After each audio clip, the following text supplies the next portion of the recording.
Okay. DGen MMA bets. I'm late with my video, so we're live for the first fight. There's Carly Judice versus, I think it's Janice Dubin. I've got Judice to win. Judice by decision, and wow, she just got the knockout.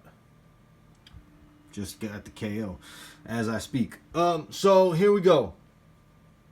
Wow, that killed a lot of my. No, I'd say that got. Yeah, the over parlays just got busted. Wow, I didn't lose too much money on that one, but I did have Judice in a lot of my fights. So let's talk. As you can see here, luckily for me, I chose Judice on all my long shot parlays. So let's go over the predictions real quick. I do have to enter a bet for the next fight, I think. Give me 1 second. Let me double check everything here. The next fight is Nunes versus. No, I'm good. All right. So let's go over. Let me bring up the fights in front of me. All right. Give me 1 second. Sorry. I just need to bring up the fight. So the next fight would be Cachoeira versus Nunes, and I'm leaning more towards Cachoeira. She hasn't been knocked out, I don't think, ever in the UFC. Excuse me. She hasn't been knocked out in the UFC, and that's Nunes' only path to victory. Cachoeira has been trading with the Amanda Nunes, not Josie Nunes, whom she's facing. So I got Cachoeira, hopefully, but I'm very tentative. So in my alternative betting, I take the over on Cachoeira because she likes to just charge forward with her head up, and Nunes has the longer reach in this fight, and she likes to throw bombs. But I believe that Cachoeira can be the smarter fighter and win this by decision. The next one, Andre Lima versus Daniel Barres, and I'm choosing an upset. Well, I'm choosing an upset, but on the alternatives, fight to start round 2. Andre Lima, very powerful leg kicks and very good jiu-jitsu, and he's on a winning streak. However, I think that it is Barres' time to shine. Lima's boxing is terrible, and I think that Barres can outpoint him for the first 2 rounds and then escape danger in the third. Fight to start round 2, fight to start round 2. We've yet to see Lima knock anybody out, even though he's a very skilled Muay Thai fighter. He's low volume and he's slow, and this is a big upset right here. This is the underdog. There's a lot of, for example, Cachoeira is like a 160 underdog, 120 underdog, something like that. That's not wide enough for me to consider them a true dog. It's a female fight, and it should be a close one. Okay, next fight.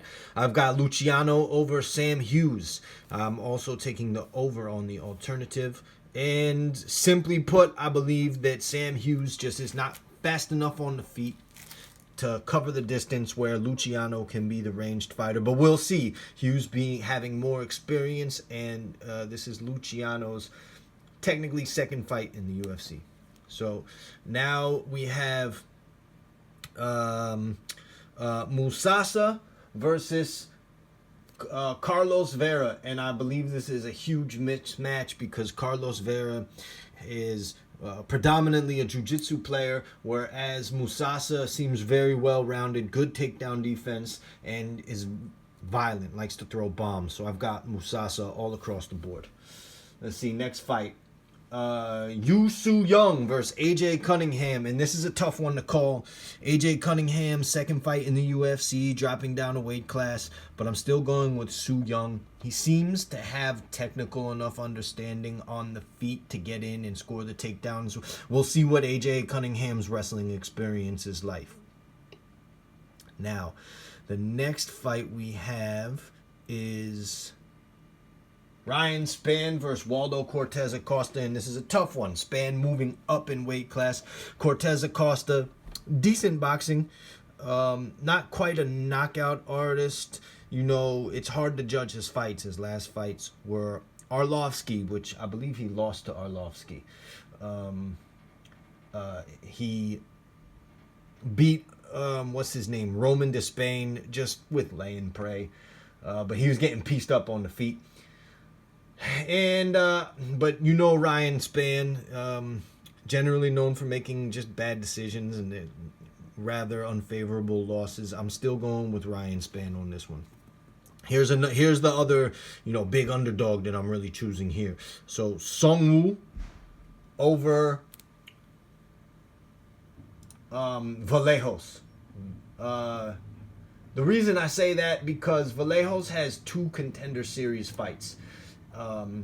He had a fight against Gene Silva, who's good, but he's low volume. He's low volume fighter, and he goes for knockouts. Just because a person has a chin on them doesn't mean that they're guaranteed to win the fight. Vallejos himself is rather low volume, very crisp boxing. Everybody's taking the knockout in 1, the knockout in 2, because, well, Choi Sung-woo, he likes to run in with his chin up, and he really likes to trade punches. However, I think that he's going to be fast enough. I think that he's going to be smart enough after coming off a loss to not lose this one. His job might be on the line here. And I do think, I'm hoping that he wakes up and makes the good decision here. So, you know, but I'm not very confident. My alternatives, I have the over 1.5, and I also have an alternative with it to finish inside the distance.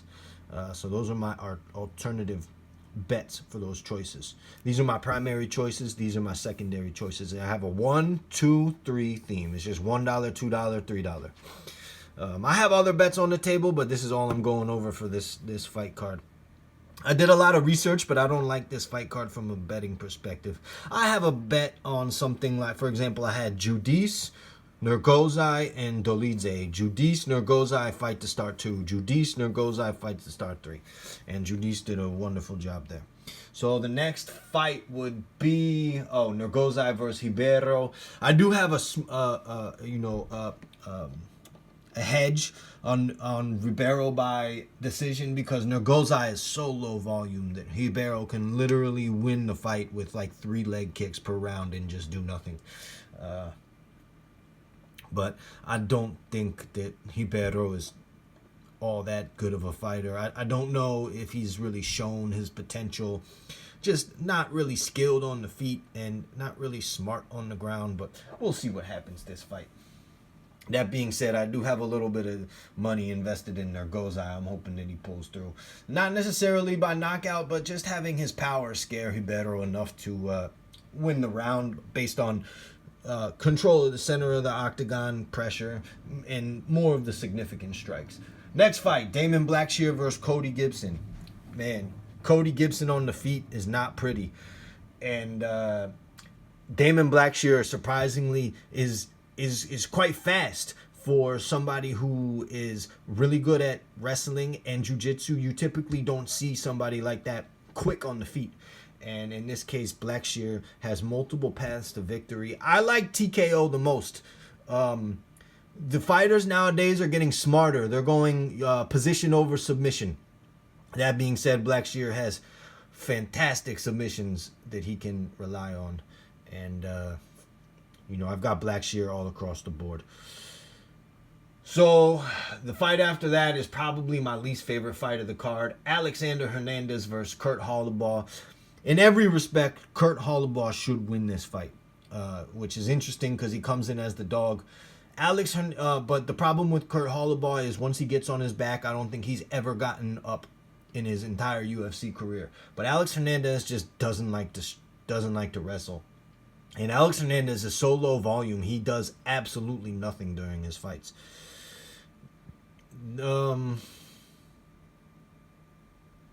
Yeah, I'm taking the over 2.5 on just about every single one of these fights. I don't see Kurt Holobaugh having enough pressure to KO Alex Hernandez, and I don't see Alex Hernandez doing enough to get Holobaugh out of there. I think that, this fight going to points. That being said, I do have plenty of alternate bets with this going Holloway by decision, Hernandez by decision, long shot parlays in there for a couple dollars here or there. My long shot parlays are $1, $2, $3 that turn into $1,000. This type of stuff. Okay, next fight, Jukwani versus Zaleski dos Santos. And Zaleski dos Santos had a fight against Randy Brown recently, and it did not go in dos Santos' favor. One of the reasons why I'm choosing Chidi Jukwani, though I am a little bit hesitant. That's why I have alternatives. Fight to start round 2 and over 2.5. I think Jukwani has more potential to be the dominant fighter. He's got a decent takedown defense. Both of them are old, but Jukwani's dropping down in weight. Does that make him quicker? He was slow on the feet last fight against Jaron Gooden. Was that the takedown threat? I don't know. That being said, if Jukwani can stuff a takedown, switch, reverse positions on the fence, then the round is his, and it's all Muay Thai. I think that. I think Jukwani has enough to get it done versus dos Santos, but I do have, alternative bets and stuff like that. Now, the main event, Dolidze versus Vettori. I've got Dolidze all the way. I do have, but, fight to start round 3 is my alternative. I don't really see, there's rumors of Vettori having a bad shoulder injury. This might be his last fight. I think Dolidze has the momentum. And that just about does it. So here we go. About to start the next fight with Priscilla Cachoeira and Josiane Nunes. So that's DJ Bets MMA. Oh, by the way, my list of bets right here. If I get this correct, it's $1 into 6,000. My alternative: Judice over 2.5. Fight to start 2.5. Musasa, Su Young, Nergoza, all that. $2 into 114, and my other alternative is $3 into 213. So those are some of my bets for the day.